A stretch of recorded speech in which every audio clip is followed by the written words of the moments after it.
We have heard a lot about federal funding for semiconductor companies like Micron, but today is the first day for them to actually apply for money from the CHIPS Act. Joining us now, White House CHIPS Implementation Coordinator, Ronnie Chatterjee. Ronnie, thanks for joining us. Really appreciate it.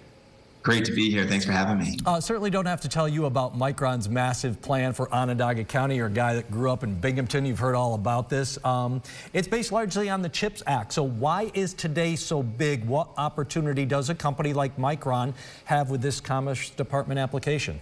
Well, it's a big opportunity for upstate New York. It's a big opportunity for the entire country. As everyone knows, the CHIPS and Science Act was passed in August of 2022 with bipartisan support. Today is the release of a funding announcement that will help companies apply for funding to build manufacturing facilities here in the United States. So whether it's a company that's starting from scratch, expanding or modernizing a facility to build leading edge and mature and current technologies here in the U.S., this is the funding program for them.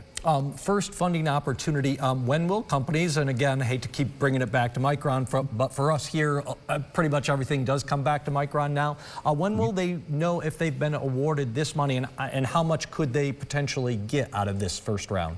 Sure. So we're releasing a strategy paper that talks about how much they could receive from the program, typically between 5 to 15% of overall project costs. There's also state and local incentives, an investment tax credit that will add to that potentially.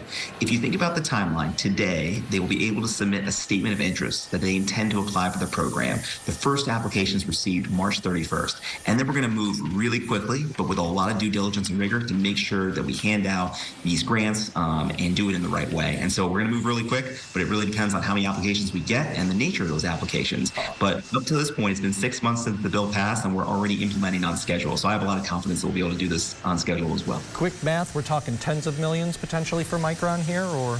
It depends on the company and the project. I definitely know there's a lot of local interest, but fabs are big and expensive projects. And so you're going to see big investments from the U.S. government in commercial fabrication facilities all around the country. You're also going to see investments in the supply chain, in tools, materials, other key parts of the supply chain. An investment like the one you're seeing in upstate New York is going to create not just tens of thousands of jobs at the company and around the construction, but in the supply chain too. That's all going to be part of the program. It could have a huge multiplier for a region like upstate New York. Is this first round at all contingent upon available childcare? Is that a piece of, many probably factors that you go through? Because Central New York, really, obviously, the needs far outpace what's open right now.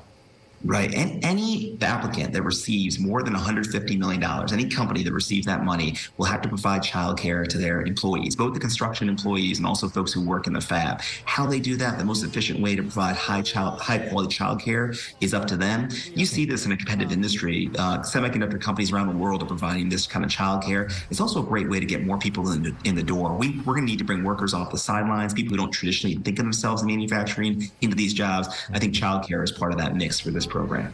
With so much attention around here on Micron, obviously the president visited here to celebrate the announcement, Senator Schumer, I could list the governor, and the list goes on and on and on. What does Micron have to do to prove that they deserve this first round of funding? I mean, it's not just a done deal. They've still got to go through the process like anybody else, right?